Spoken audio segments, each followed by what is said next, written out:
physical world becomes seemingly unreal when we go out of our body-mind life from level 1 to level 2, which is the spiritual planes of consciousness, and the world can continue to be, in fact, three. Okay. One is you can feel it to be real if you are in the cosmic consciousness, but 90% of the time, because of the contrast, we see that the physical world seems to be unreal.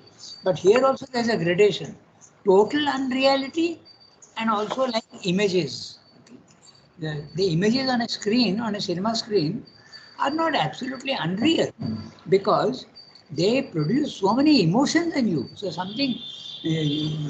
Good morning, Yasmin. So that's why. Bonjour. Bonjour. We are about to start and we are on page 438, Yasmin. And it may be questioned. So, the dream analogy is being examined by Sri Aurobindo. So, he has told you the comparison between waking life and the dream analogy. Dream is fleeting. As soon as you wake up, it disappears. But when you wake up in the morning, yesterday's events don't disappear. That's number one difference. Secondly, they are transient. In the physical world also, there's a continuity, and there's no continuity in the dream. That's the second one. Okay, so these are the differences he has pointed out. And then he says that wait, you can't say that because some people say even your physical life is fleeting. It may not go away like a dream in 5 seconds or 10 seconds or even 1 minute, but in 100 years you will disappear. So even the transience which is applied to the dream is also valid for the physical life. That also he has said. Okay. So there are so many things. So finally he concludes that the dream analogy is very good to understand, but it is not strictly applicable. Because that also, all the things that we are saying about the dream is also applicable to life. There is a discontinuity, there is a disharmony, everything is there. There is no, the contrasts are not absolutely valid. That's what he said. Okay, so now I'll read the summary of what he said earlier in the previous para, and then we'll start looking at what we have to see today. So Srindu is saying here, okay, just 1 second, let me get there.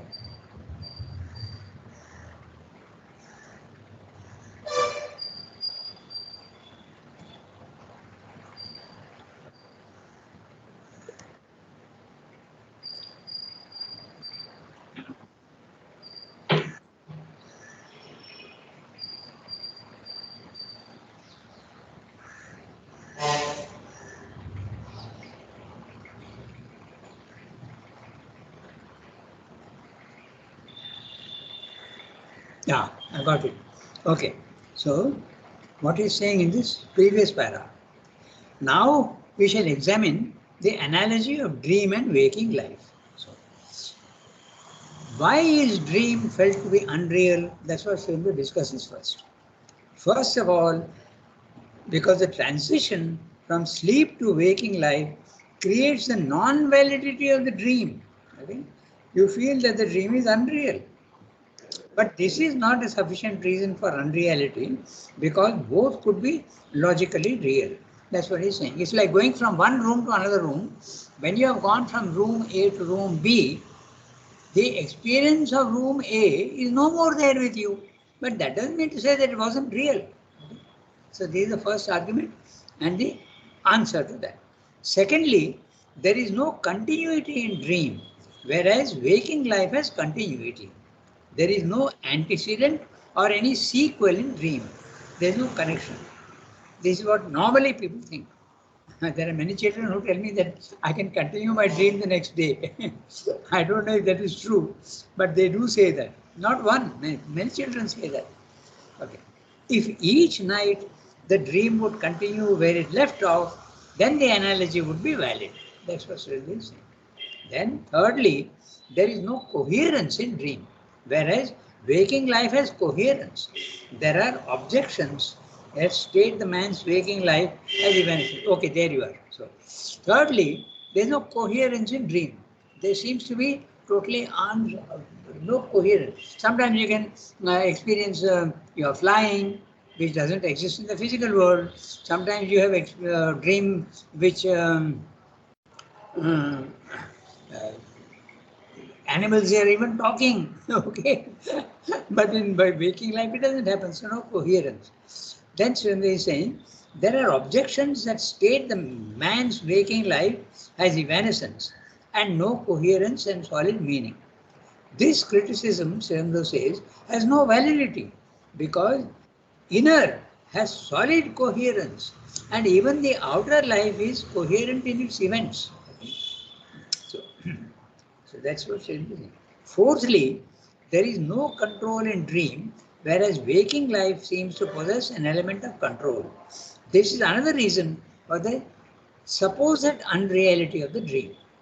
Dreams are evanescent and waking life is not. Okay, is not. Just 1 second. Dreams are evanescent and waking life is not? That's a question. Well, events are certainly temporal and vanish in time. Let us note that life is immortal even if species die out. Life itself continues. Cosmos is eternal even if celestial bodies die out. Bodies, vitals, and minds may dissolve, but souls are eternal. So there is a continuity. Okay? So the difference between waking life is too great to establish the correlation of dream, waking life, unreal, self, true wakefulness is real. So this is what he said in the previous paragraph. Now we read what he is going to say in the it may be questioned. So one of you has to read. I'm reading, Rangada. Okay, go ahead. Hello. Yeah, tell me. Hello. Yes. But it may be questioned. Huh. We have read, but we have to redo it. I see. And the other thing is, Mother has always said that you have to be very conscious in your dream, and Yes. then you can change the whole dream sequence. Yeah. For example, you are in trouble in your dream, and Yeah. if you just think of the divine, then the whole dream disappears into something else. Yeah. So that's if we are conscious, then we can change that whole dream sequence. that is exactly what he's going to discuss in detail. Okay, whether really dreams are absolutely unreal or that's what he's saying. So, does Archana Ji agree that we have read this para? Rangada, we haven't read it. We haven't read it. Maybe it's, we were still discussing about the dream when the class ended last time. yeah. Read it, time. Okay. Even if you have read it, there is no harm in reading it once again. So, Archana Ji, read it. Okay, but it may be questioned. But it may be questioned whether our dreams are indeed totally unreal and without significance, whether they are not a figure, an image record, or a symbolic transcript or representation of things that are real. For that, we have to examine, however summarily, the nature of sleep and of dream phenomena, their process of origination, and their provenance. What happened in sleep is that What happens in sleep is that our consciousness withdraws from the field of its waking experience, suspended or in abeyance. But that is the superficial view of the matter. What is in abeyance is the waking activity. What is at rest is the surface mind and the normal conscious action of the bodily part of it. But the inner consciousness is not suspended. It enters into new inner activity, only a part of which, a part happening or recorded in something of us that is near to the surface, we remember.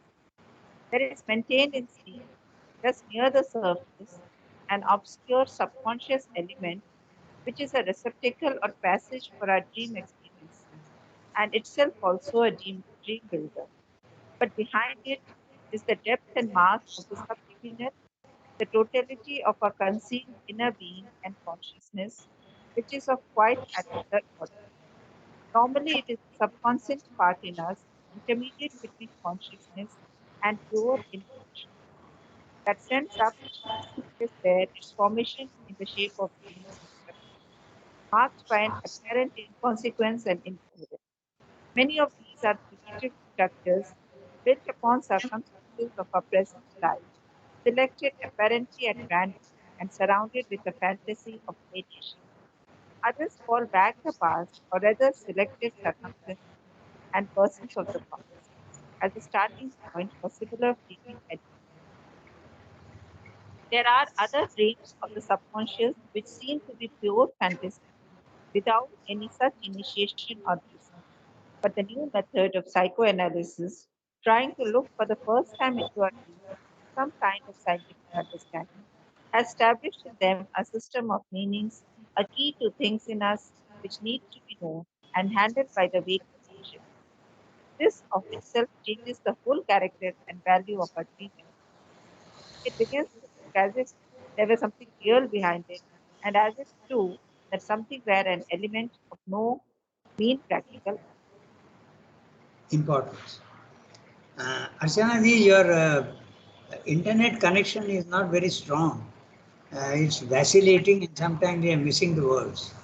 But anyway, now I'm sure that we have read this because there is a reference to psychoanalysis. We did speak about Freud, Sigmund Freud, I remember. So yes, we have done it. But we can always do it again. So Yasmin is right, we have done it.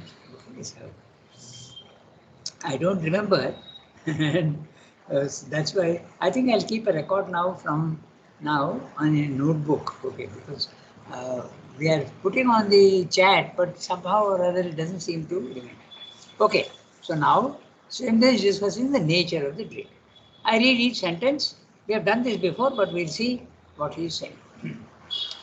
It may be questioned whether our dreams are indeed totally unreal and without significance, whether they are not a figure, an image record, or a symbolic transcript or representation of things that are real. So, even in the physical world, we have things which are real and we have things which represent them. For instance, very easy, we think of a town, okay, and we have a picture of the town, okay. So, the picture gives you a connection with the reality. So it is not absolutely unreal. There is a semi-reality to it. So you and your photograph, if you are there together, nobody will say that the photograph is more real than you. Okay, but still there is a connection. So the photograph is a representation. So dreams, Ramda is saying also, are not physical realities, but they are subtle realities which represent. There are representations of the physical reality. That's what is image record, okay, and a symbolic transcript. So it can be symbols also. In fact, when the consciousness is awake, okay, the images that you get in the visions that you get are always symbolic. In fact, in letters, there are 4, 5, 6 volumes of letters. Okay, in those collected works, and these images are described in great detail. Okay.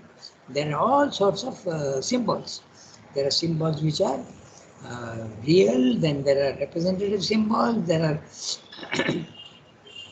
conventional symbols. He has discussed 3 types of symbols are there. So that is a subject altogether different, but all those details are there in the letters. Okay, so that's what is. A little bit of diversion, it's interesting because symbols can be of many types. They can be, first of all, they can be real. Okay, for instance, a photograph is symbolic of your true being. So it's there is a reality to it.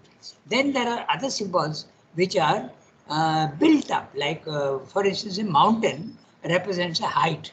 Okay, that's a symbol.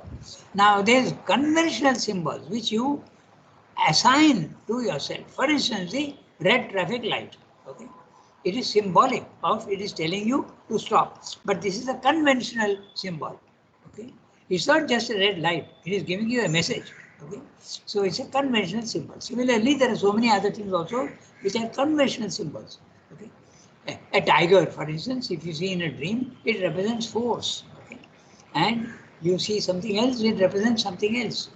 If you see a storm in your dream, it can represent that you are going through a troubled period. All these things these are the dreams. Three types of dreams, characteristics. So we're saying we'll examine all of these. For that, we have to examine, however summarily, the nature of sleep and of dream phenomena, their process of origination and their provenance. From where are they coming and what is creating the dreams? That's what he's going to examine. And in this para, he tells you many things that are happening. What happens in sleep is, first of all, what happens? Why do you sleep? Dream. What happens in sleep is that our consciousness withdraws from the field of its waking experiences. The senses sort of close shop. Okay, your eyes close, your ears close, and your senses all close, and your consciousness withdraws into the deeper part of your house. Okay, you are not sitting in the front room anymore. You have gone deep inside yourself. So, the windows and doors, which are your senses, are closed for you. Even if they are open, you are not using them.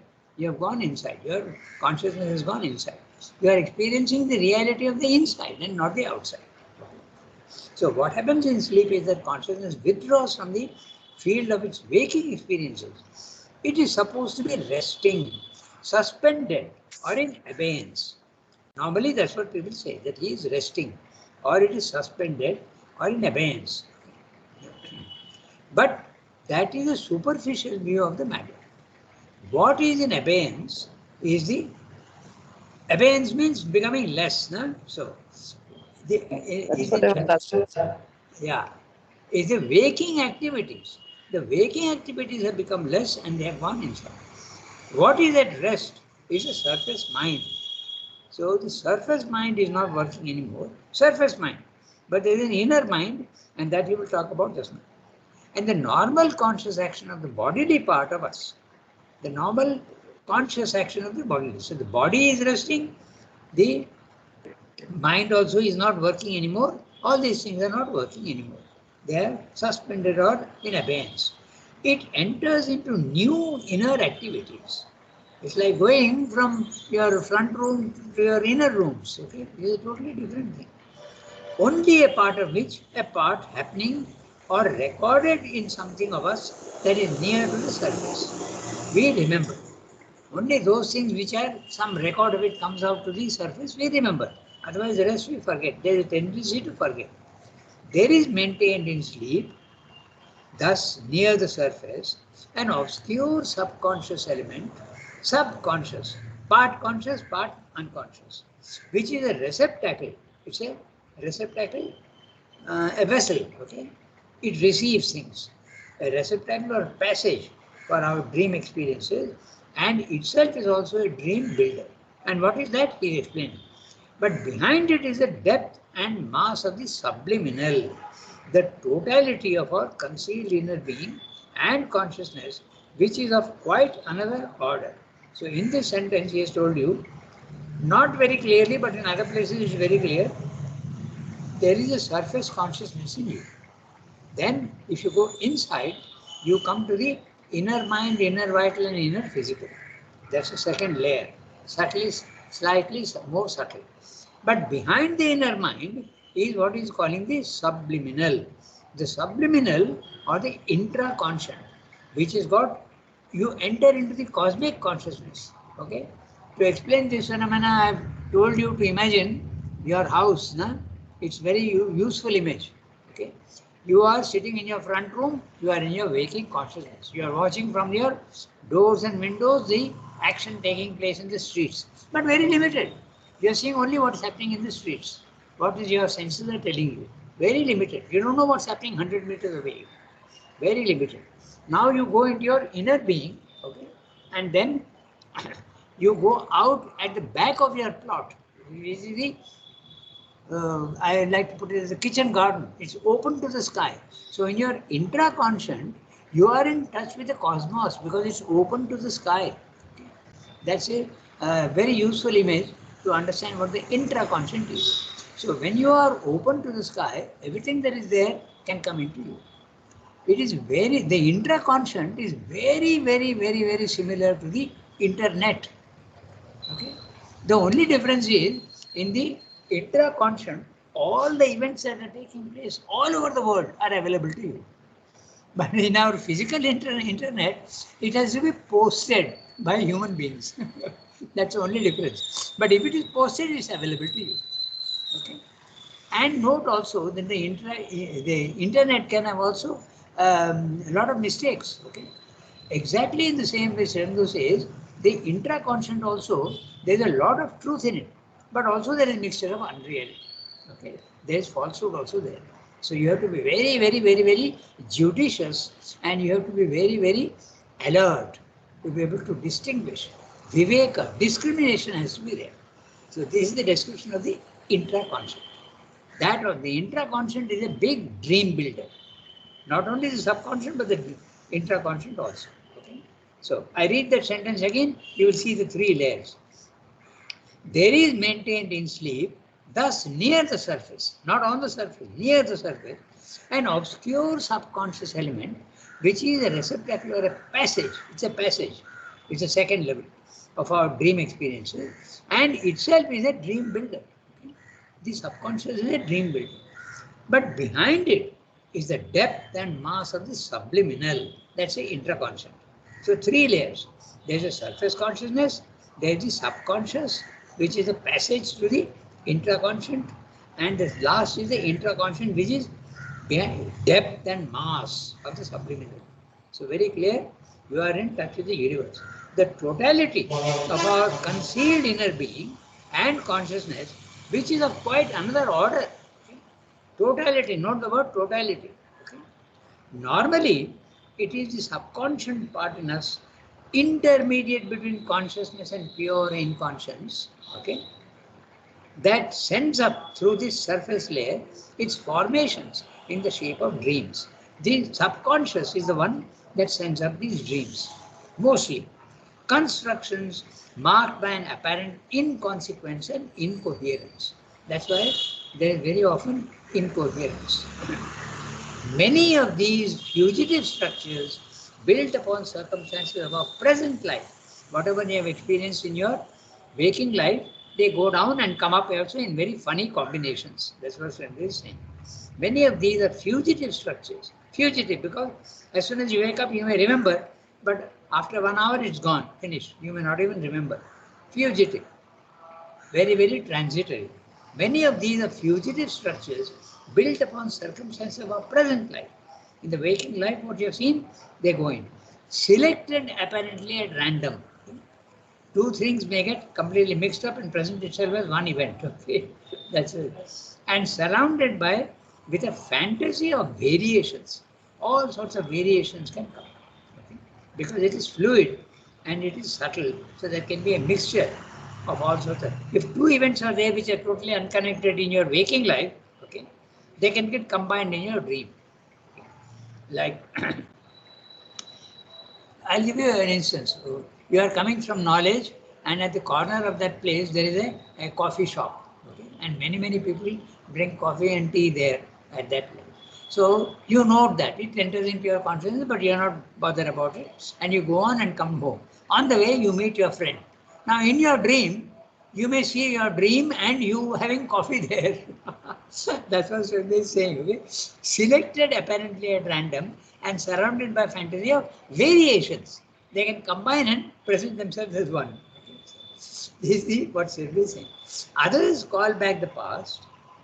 The past is very often those things which are very old, they also can come in dream.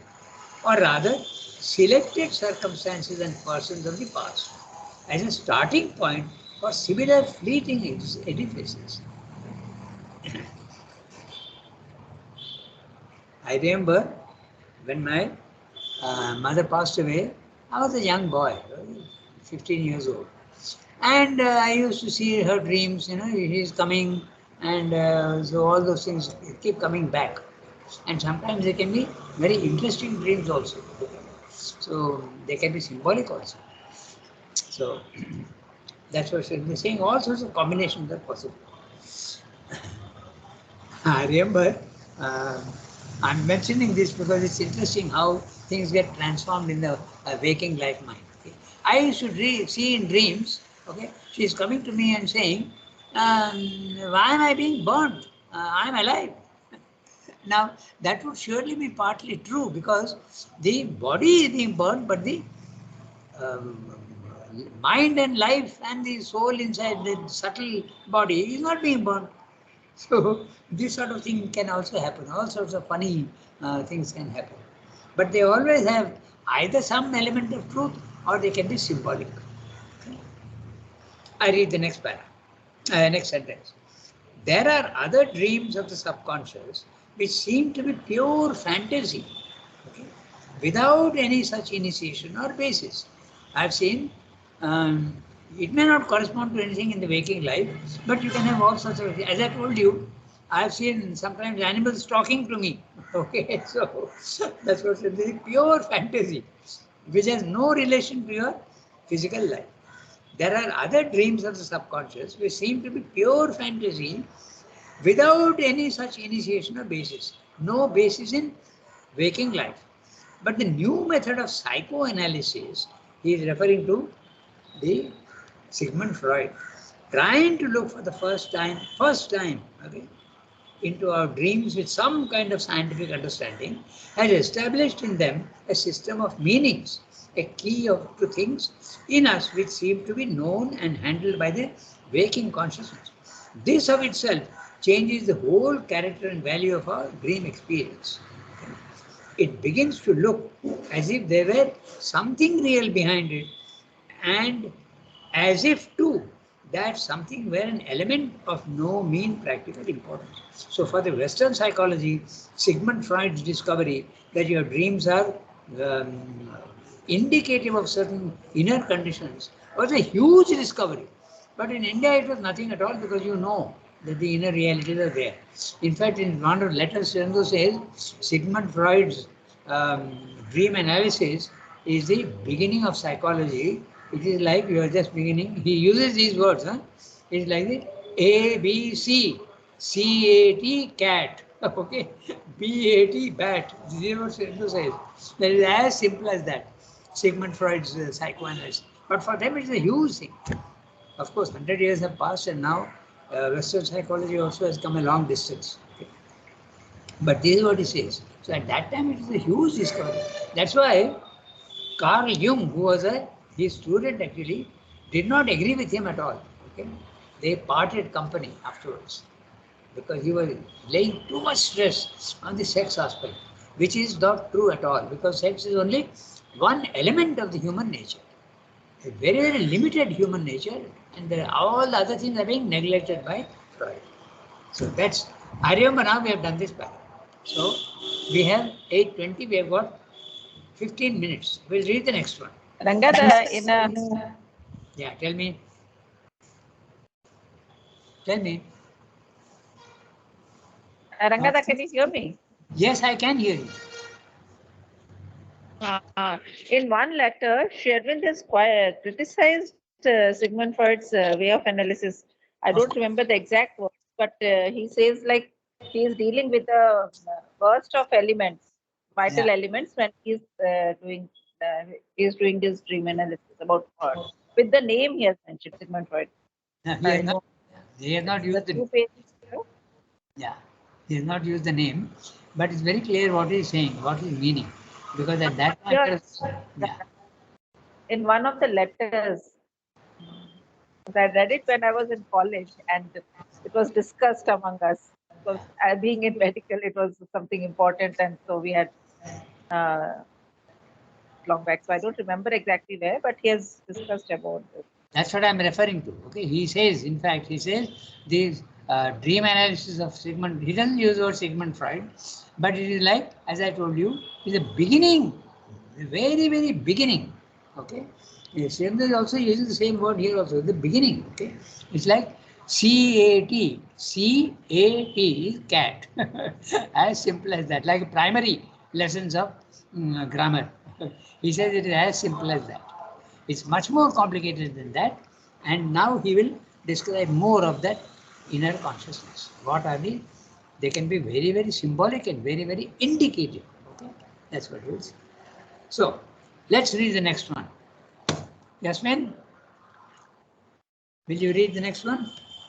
Yes, please. Go ahead. But the But subconscious. the subconscious is not our sole dream builder. The subconscious in us is the extreme border of our secret inner existence where it meets the inconscient. It is a degree of our being in which the inconscient struggles into a half consciousness.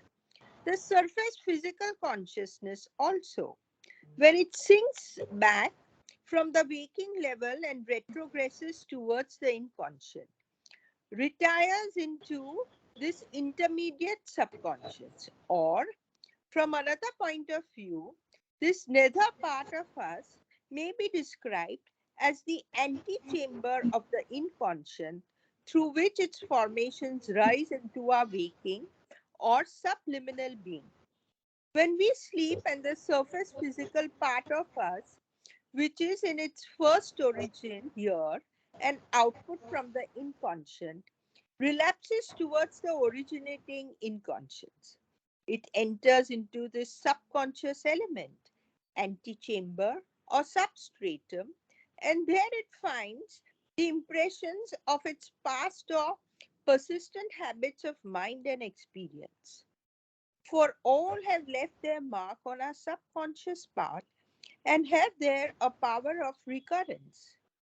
In its effect on our waking self, this recurrence often takes the form of a resurgence of old habits, impulses dominant or suppressed, rejected elements of the nature, or it comes up as some other not so easily recognizable, some peculiar disguised or subtle result of these suppressed or rejected but not erased impulses or elements. In the dream consciousness, the phenomena is an apparently fanciful construction, a composite of figures and movements, built upon or around the buried impressions with a sense in them that escapes the waking intelligence because it has no clue to the subconscious system of significance. After a time, this subconscious activity appears to sink back into complete inconscience, and we speak of this state as deep, dreamless sleep. Thence, we emerge again into the dream shadows or return to the waking surface. Okay, so he is explaining now the phenomena and he is very clearly giving you three levels. There is the absolute inconscience in which there is no consciousness at all. Then there is, as the evolution proceeds from the inconscient, it produces first the subconscious. Then it produces a very mild consciousness. We can understand this very clearly by the matter, which is subconscious, inconscient. Then the plant, okay, there is a subconsciousness in it. You can't say the plant is absolutely unconscious. It is conscious of the very, very vaguely of sunlight and of water. So there is, it uses that. It is very, very subconscious. It is mixture of darkness and light. Then you have the animal, which is more conscious. Finally, you have man, which is even more conscious. And finally, you have the yogi, who is even more conscious than man. So these are the three levels he's talking about. The inconscient, then he's talking about the subconscious, which is the intermediate. He's using the word intermediate, in the middle. And then deep inside is your intraconscious. So you can also think of it in this way. It helps. Okay, the inconscient is down below, like your foundation. Okay, you have no access to the foundation. It is built, and there is a strong layer of concrete, and the pillars are built on that. So once it is done, it is covered up. So you don't know what it is. It's the inconscient. Then you have the cellar. Okay? The cellar is where you can go down and store things, but it's not normally available to you. You have to go down there. Everything that you don't need goes down into the cellar. Now, this is something very interesting which you must understand.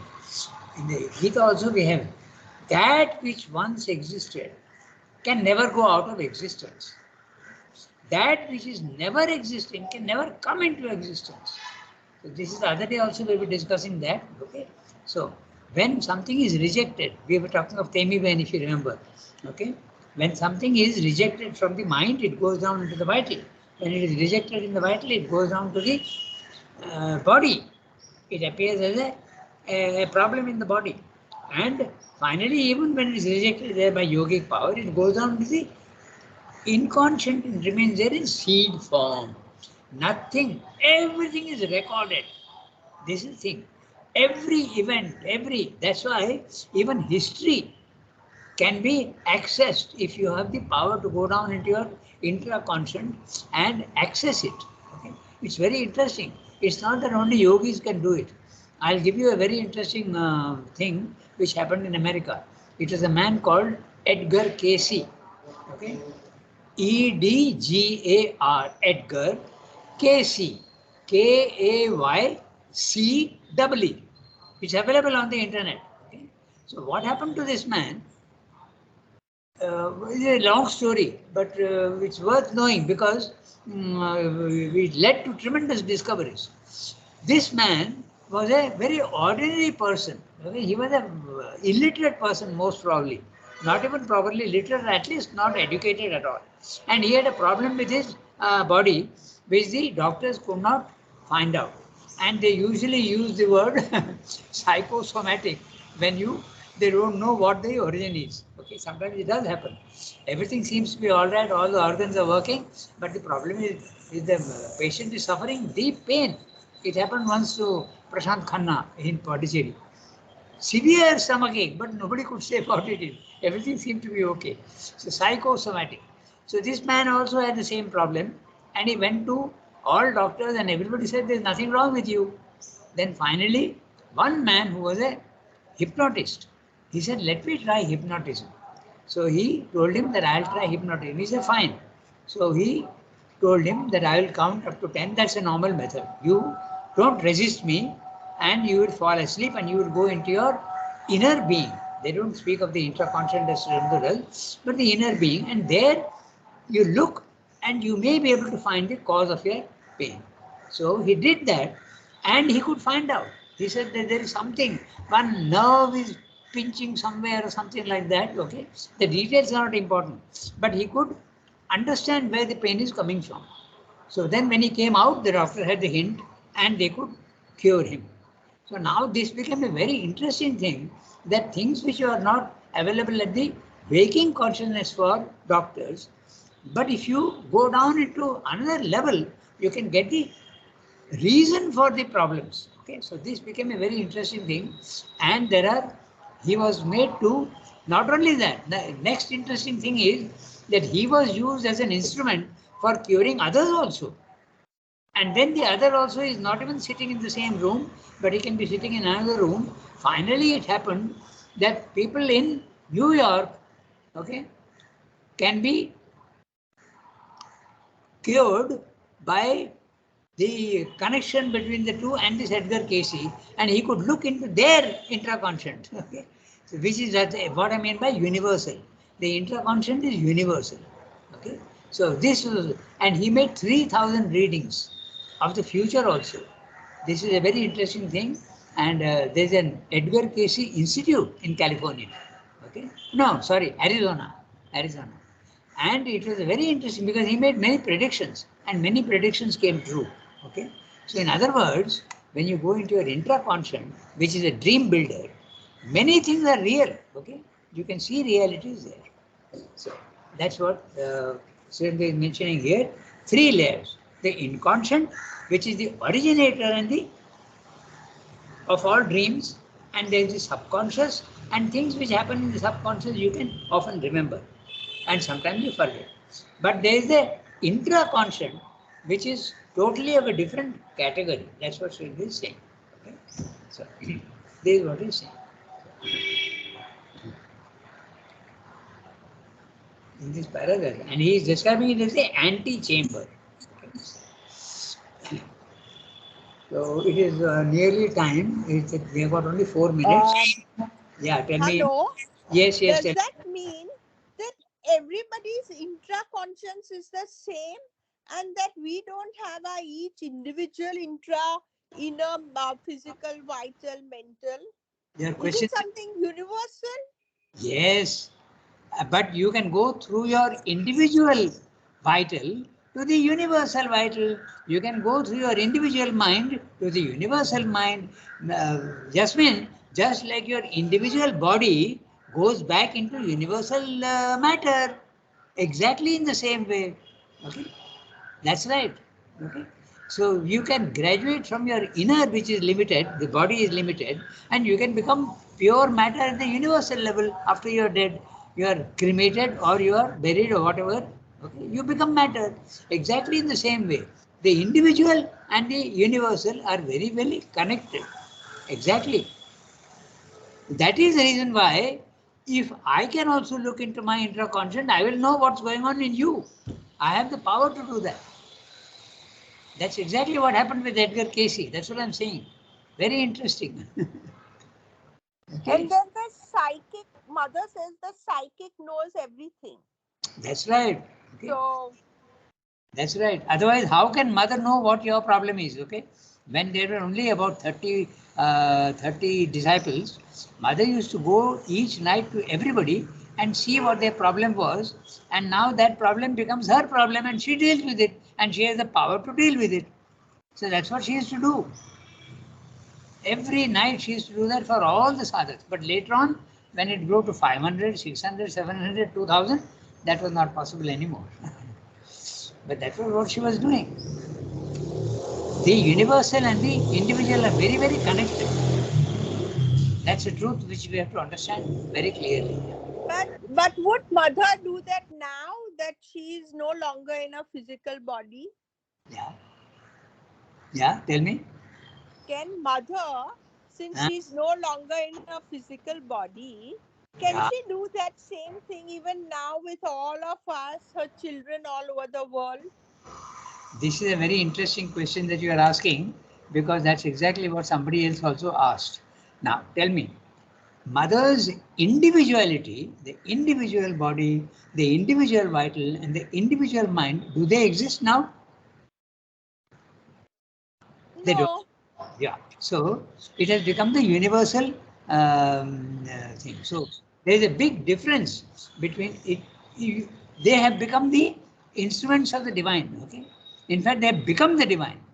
So the divine does everything in the physical world, but his action in the physical world is very different from a yogi or an avatar's action in the physical world with a limited body, limited vital, and limited mind.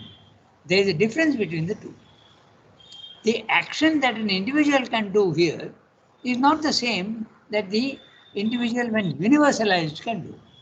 There are other things that happen. Okay, so there's the transition. The two actions cannot be absolutely the same. I'm not saying that she's not capable of, but you suppose, okay, it's a very interesting question you're asking. Suppose I open to, and I am now open enough to get mother's answers. Of course, she can do that, but it depends largely on you also. Okay. It depends on your receptivity. On our receptivity. Yes, exactly. Like the radio station is going on broadcasting. Okay, mother and son are always giving all these things. But are you in a position to receive? That's the whole question. If you are in a position to receive, yes, you will benefit. Like the lighthouse, it is giving light to everybody, but the light has to be used by a ship in distress. That's the whole point. So it's 8:35. So we are in the middle. We'll do this para again. Okay. But the subconscious is not the sole dream builder. There is also the intraconscious, but there is also the superconscious. When Srindu is going and saying in 1920 that India will be free, okay, what's he doing? It's not a dream, but his consciousness is rising into the superconscious and seeing events that can happen and will happen. Okay.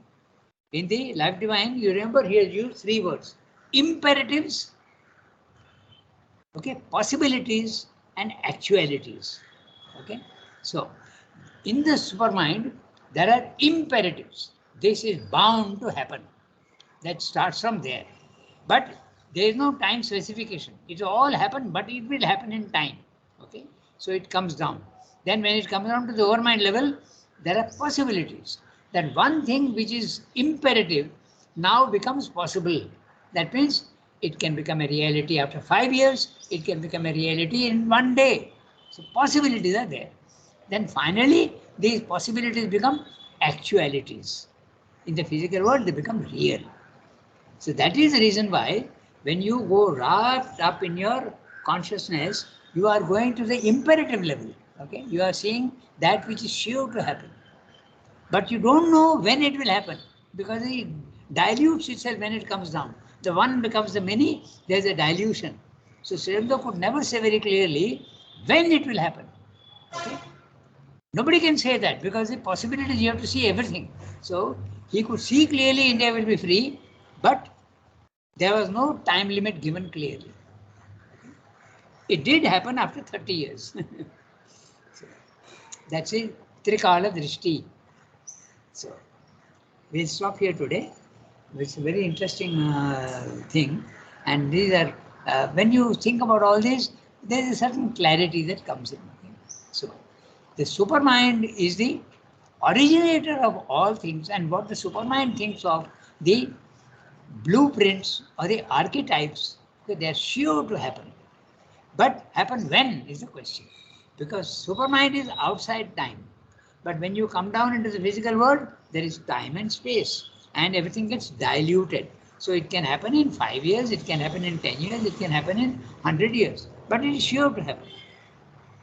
So that's why he uses these 3 very interesting words. Imperatives. It is sure to happen in the supermind. When you come down the scale and come into the overmind, many possibilities come up. Okay? So, not only possibility, but suppose you think of a very crude example I'm giving you. The capacity of man to fly in a heavier than air machine. Okay, so you come down. It could happen as a jet. It could happen as a helicopter. It could happen also as a drone. That is there. Possibilities are coming up. Then when you come down even more, it becomes actuality at some time or other.